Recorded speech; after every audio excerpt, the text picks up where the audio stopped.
Hello everyone, this is Nicole Crozier here, and I am so excited that you are joining me for my Launch a Life Coaching Business You Love challenge.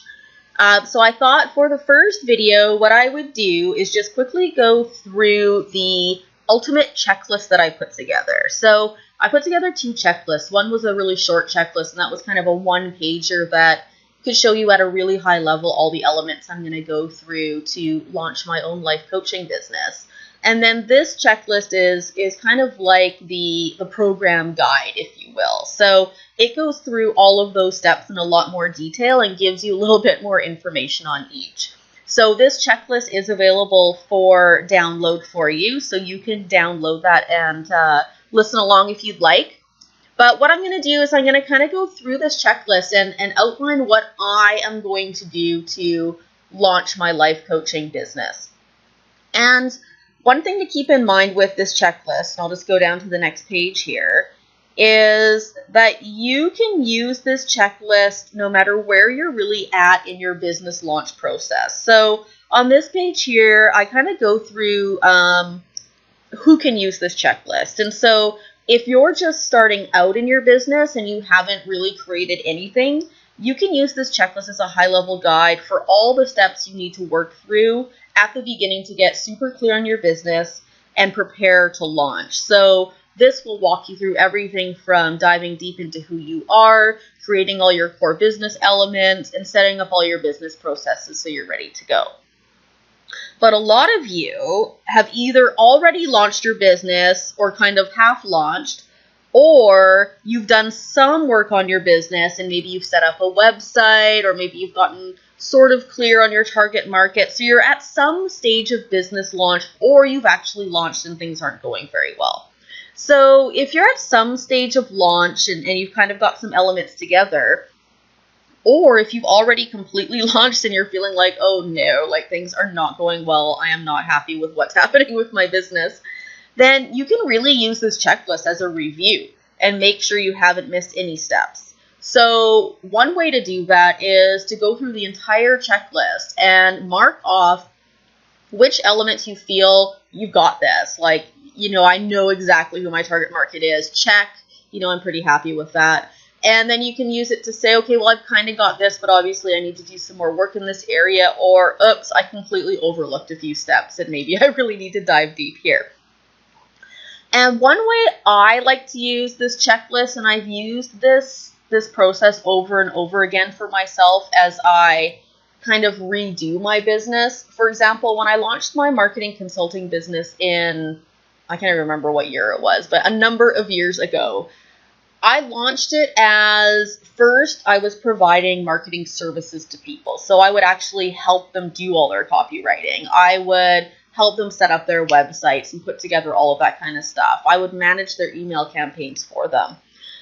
But I got to a point where I really was not happy with what I was doing. I knew that I did not love my business. And I used this checklist too as kind of like a litmus test to see what went wrong and where was I loving and not loving my business. So what I did is I went through and I outlined all the steps from, if you look at this page here, you can see there's know yourself and then know your business. So I went through the checklist in terms of know your business and jotted down everything that I'd created for my business at that point. So I jotted down who my ideal target market was for the business I created. I jotted down what my core difference was. I jotted down what my specific programs and services and offerings were. Then I went back to the know yourself section and I took a look at who am I really? What's my personality type? What's my action mode? How do I prefer to take action in my business? I looked at my values and my strengths and my purpose and all that kind of good stuff. And then I compared them to what I had created for my business. And what I saw was that I had created a business that I thought other people wanted, but I had not created a business at all that was in line with who I was and how I preferred to work, or even my values. So, for example, I was offering detailed marketing services when I am a big picture strategic thinker. So when I was off doing all the detailed stuff, I was getting completely exhausted.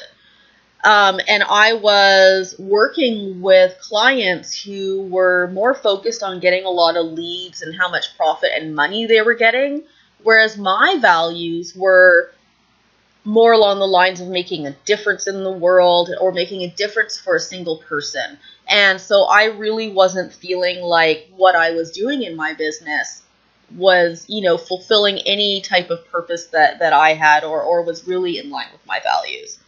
So that's just, a long-winded introduction to show you how you can use this checklist. So I find it to be really helpful in really analyzing if you've actually created a business that you love. So if you're already in a place where you've launched your business, that's a good way to go. So I'm going to now walk you through the checklist. So these are going to be all the steps that I'm going to use in this program. And I'm going to put up videos and share all my checklists and sheets and action steps as I go along. But here's what I am pretty much going to do.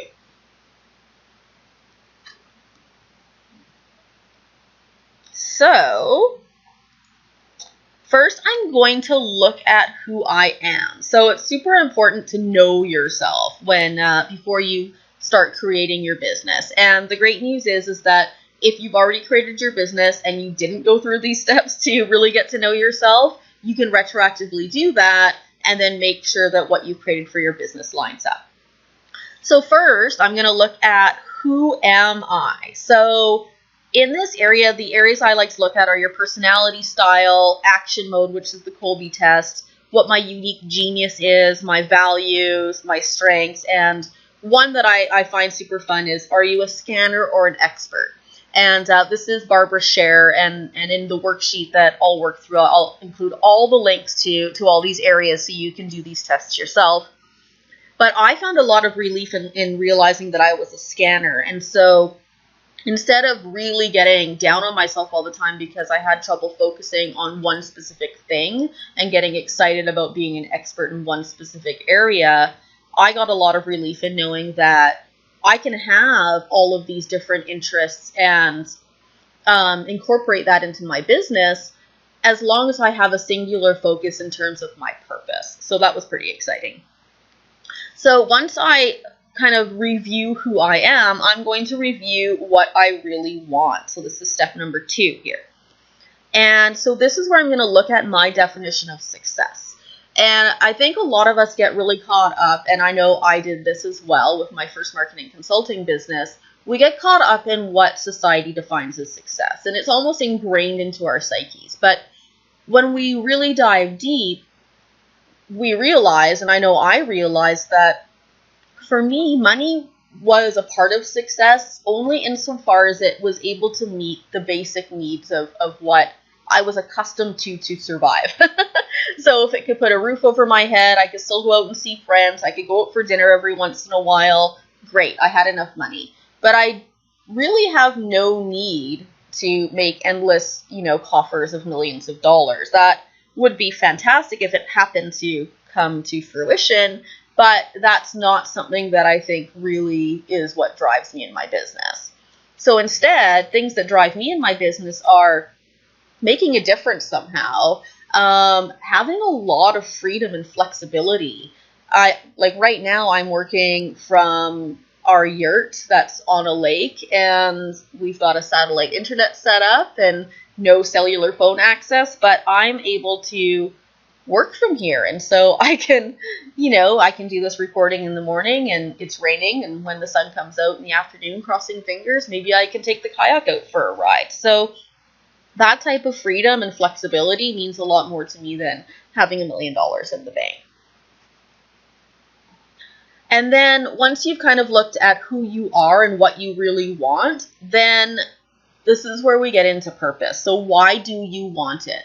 And this is something that I finally discovered, and it took a really long time. I went on the Soul's Calling retreat with Master Coach Bev Barnes from the Martha Beck program, and I finally realized what my purpose was. And it's interesting because it wasn't a purpose where it's like, okay, I need to do this one thing for the rest of my life.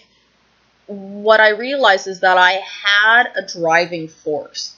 And that driving force was behind all of the programs that I wanted to do. So that gave me meaning and fulfillment in what I did. So it's important to really dive deep into discovering what your purpose, what your why is. Why are you doing what you do? And this is the key to meaning and fulfillment.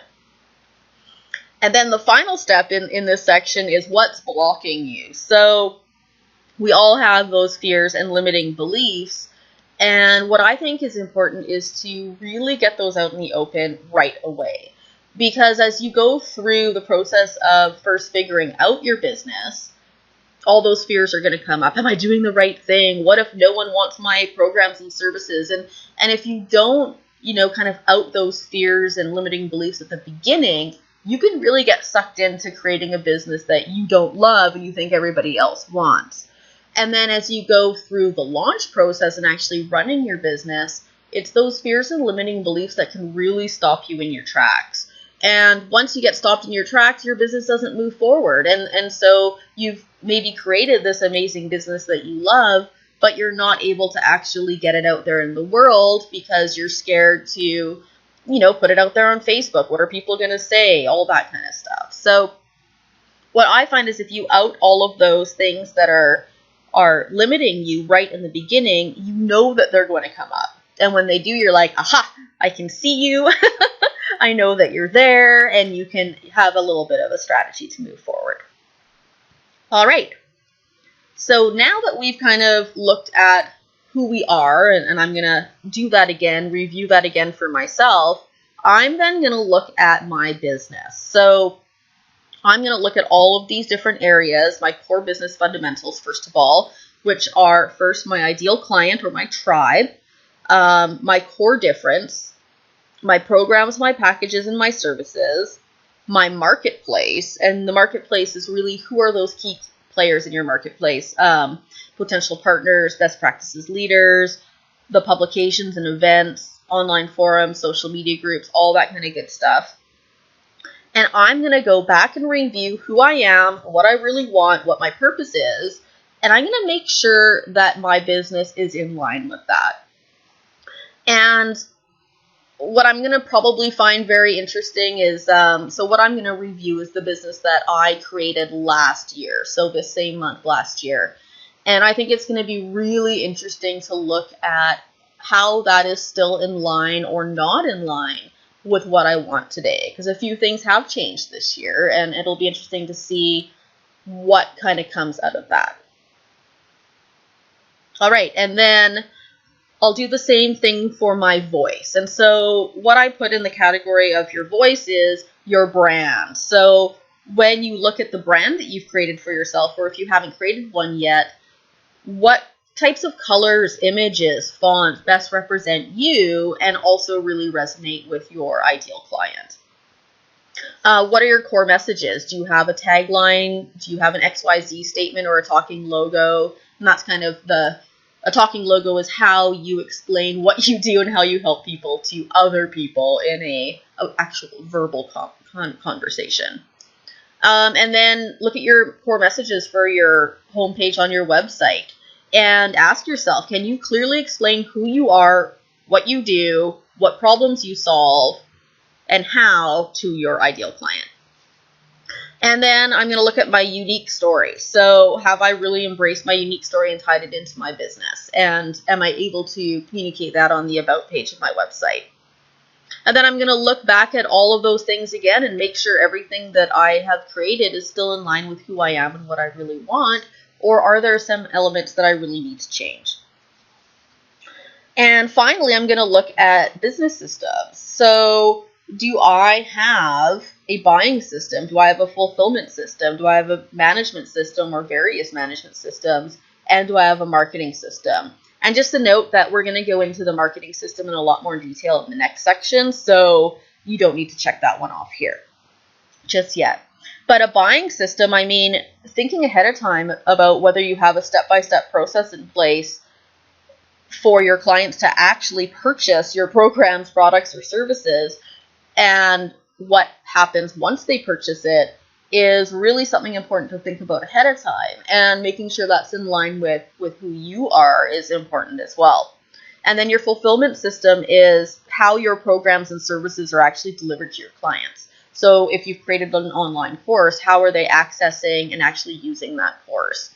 If it's one-on-one coaching services, how are they calling you, and what happens, during the coaching session? Is it recorded? What happens after the coaching session? Do they get a follow-up email? It's just outlining all those little details. So once you go to launch your business, there are no surprises, and you're not scrambling at the last minute to, oh my God, I need to learn how to record this and do all that kind of stuff. And then your management systems are really all of your accounting, management, any type of internal system you need to have in place to make sure that your business runs smoothly. All right.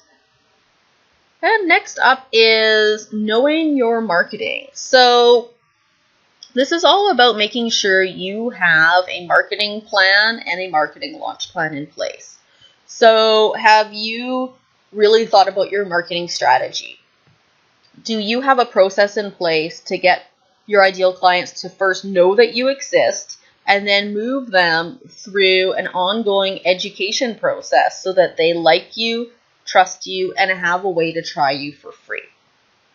And then have you looked at how your ideal clients are going to buy from you and then continue to buy from you and refer you to other people?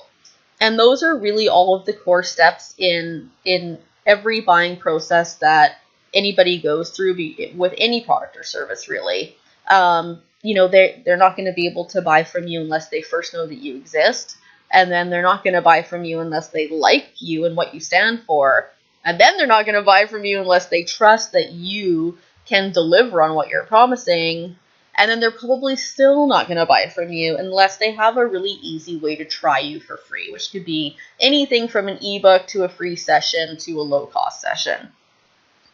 And then as a coach, especially, if you don't put a process in place for people to repeat buy from you or refer you to others, then it's really hard to build an ongoing business, because as we all know, coaching businesses are a lot of times based on referrals, depending on how you set up your business. But if you are doing a lot of one-on-one coaching, then referrals are a huge way to, easily continue growing your business over time. Now, if you're setting up your business in a different way, then you may need to do a lot more work in the other phases. So that's going to be a core area to focus on. And then once you've figured out your marketing strategy, do you have a plan in place to, create all those foundational items and tools you need to have in place before your marketing strategy will work? And important to that is your marketing system. So what your marketing system is you've outlined your marketing strategy. You've got all the stuff in all your boxes of know, like, trust, try, buy, repeat, and refer. And your marketing system is how you're going to bring that strategy to life in the real world. So, for example, if you said, the way I'm going to get people to know me is through a Facebook ad, and then I'm going to get people to like me through the About page on my website, and then I'm going to get people to trust me by having a whole bunch of testimonials, and then they're going to try me through a free mini session. Well, how does that actually work in the real world? Well, to have a Facebook ad, you kind of need to have first a Facebook page, and then you have to have all the copy for the ad, all that kind of stuff. To have an About page on your website, you need to have a website. And so do you have that yet? Is it set up? All that kind of stuff. So your marketing system is really about outlining all the stuff you need to bring that to life in the real world and how it's all going to work together. And then your marketing foundation is your plan to set up all of that stuff. So you need to set up your website if you need a website for your marketing strategy. You need to set up a Facebook page. And so that's really your plan and calendar to get that done. And then once you've got all that done, do you have a schedule in place through a marketing calendar or something similar to produce that ongoing stuff that's going to drive your marketing system? So I'm going to go through all of this step by step, and you're going to get all the worksheets that I use to create my marketing strategy and system. And the great part is that it's really super simple. Like, what I do is I just put a little sheet together. It's got boxes for know, like, trust, try, buy, repeat, and refer. And if you just put one thing in each box, that is good enough to get started. You can use that and create your system, and you can grow on that over time. So this is going to be a really fun section to go through. And I'm going to go through it again for me because my background is completely in marketing. And what that means is that I tend to overcomplicate marketing for myself. So what my challenge is going to be for this section is to really simplify, because the key to marketing success is really getting focused and simple on this marketing strategy area, and then being really consistent with what you do. So when I overcomplicate, it means that I put too much stuff in there, and it makes it much harder to do that stuff consistently because there's too much stuff to do. All right, and then at the end of that, I'm going to go back over everything I've created and make sure it's in line with who I am and what I really want. So what that really means is, like, for example, in your know, like, trust, try, buy, repeat, and refer boxes, is everything you've put in those boxes in line with who you are and what you really want? So, for example, if in the no box I've put radio interviews or television interviews, and yet I hate giving interviews, that is not like an excitement fear for me. That's like a dread fear for me. It makes me feel icky in my stomach. I'm really never going to do radio or television interviews. So what is the point of putting it in that box? Why don't you instead put in the no box one of the millions of other things you can do to get people to know you? If you love social media, then why don't you put in social media ads? If you love blogging, why don't you put that in the box instead? So this is about really going through everything you've put in there and make sure it's stuff that, is really going to resonate with your target audience, but it's also stuff that you like to do. Because if you put in stuff that you don't like to do, the reality is that you're not going to do it and your marketing is going to fail. So there you go. And then outside of your core marketing plan, the next step is to put together your actual launch strategy. And this is what most programs talk about when it comes to launching your business, is this one little tiny area. It's a strategy to actually get people to know that you exist, and then it's nothing. So you need to have this, but if you don't have all of the other stuff, like your core marketing system, and you haven't set up your business properly, then your launch is not going to work out very well. So it's important to have this launch strategy and plan, but it's even more important to make sure you do all that other stuff first. Alrighty. Okay, and then the final section, and this is one of my favorite sections, is know how to be an entrepreneur. As life coaches, especially, I don't know if many people who go through a life coaching program originally took it because they woke up one day and said, I want to be an entrepreneur and run my own business. I think what happens for most of us is that we're in a career or a business that we don't necessarily love, and we're looking for something deeper and something with more meaning.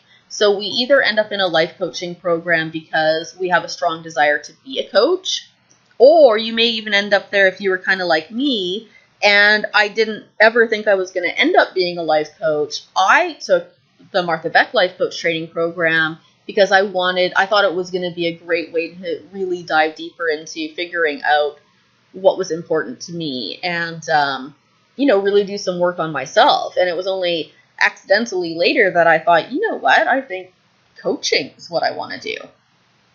But I don't know if many people in my program either had backgrounds in business and marketing or had run their own business before or really knew what it meant to run a business.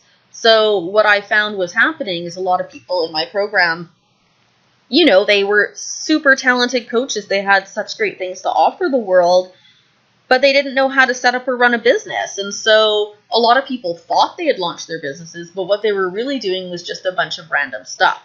And that's kind of what I've been doing for the past year of my life coaching business. I've been doing a lot of great things. I've got my website together. I've been coaching people. I've been playing around with different programs, but I haven't actually launched my business. But if I confuse doing all that random stuff with launching my business and then things aren't going the way I thought they should be going, I may think that either people don't want what I have to offer or that I'm not able to successfully run a life coaching business. So this section is super important because this is all about all the stuff you need to do to actually be an entrepreneur and run your business on a day-to-day basis. So one of the most important things is self-leadership, and this is knowing how to lead, motivate, and inspire yourself. This is an area that I struggle with every single day. So this is a hard area, and I've run a business for a long time, but this is something that I struggle with all the time. Knowing how to deal with challenges and setbacks, another area I struggle with all the time. So, being able to do that is key to a successful business, because you run into roadblocks all the time. And if you can't be a strong self-leader and get yourself past those roadblocks, then you're going to get stopped in your tracks, and it's going to be another reason to not move forward with your business. Knowing how to celebrate successes. Yeah, it's another challenge for me. So apparently being an entrepreneur is a challenge for me in general. Actually celebrate what's going well in your business, and making sure that you're that self-leader who gives yourself a pat on the back, and because that can really create inspiration and motivation for yourself. And then knowing how to lead others. I mean, even if you are a solopreneur and you're the only person in your business, you're going to still have to lead others. You're going to have to lead your clients. You're going to have to lead any partners that you work with. You're going to have to lead any vendors that you work with. There's going to be people that you're going to interact with on a daily basis, and you're going to need to know how to be a strong leader. And then the day-to-day. So I think a lot of us don't really think about what the day-to-day of our business is going to look like. And this is a super hard area for me as well, because I like to think I have a challenging personality type. So I really work in fits and spurts. So really analyzing who you are. And this is where that whole work on knowing yourself comes in handy. So if you know how you prefer to work, then why not set up your business in a way that really plays to your strengths and minimizes your weaknesses? So there is no way I could set up a business structure that I think a lot of people in the corporate world like to set up. You start work at 7 a.m. and then you work until noon, and then you take a lunch break, and you work pretty steadily again until 4, and then you have some free time. But when I really looked at my personality style, how I prefer to work, and how I actually get things accomplished on a day-to-day basis, I actually work a lot better in fits and spurts. So that kind of working steady for a few hours, taking a break, and then working steady for a few more hours and finishing the day doesn't really work for me at all. So that's why it's so exciting to be able to first look at that know yourself section, because then you can create a day-to-day, week-to-week, and month-to-month calendar that really works for who you are and how you prefer to work. And you don't have to do things the same way that everybody else does things. Really look at your strengths, really look at your weaknesses, and create a schedule that really, really works for you. Okay, so that is it for all the steps we're going to go through. So once all of this is done, you should be super ready to launch your business. And so what's going to happen next is I'm going to go through all of those steps that we just talked about live. Hopefully you're going to go along with me on that journey. And then at the end, I'm actually going to activate my launch plan and my marketing and put my business out there into the world. And then for the next year, I'm going to share with you guys everything I'm doing and all the kind of challenges and setbacks and successes and exciting stuff that happens along the way. So, along the way, I may have to change some things. Along the way, things may not go as I expect, or maybe they'll go better than I expect. And so I'm going to compare everything to what we talked about here and go through all the steps that it takes to really launch a business, and share with you what the first year of launching my business looks like. And it'll be so interesting to see if at the end of the first year, things are looking the same. If I've met my goals, what's going on then. So I'm so excited to share this journey with you, and I can't promise how long it's going to take me.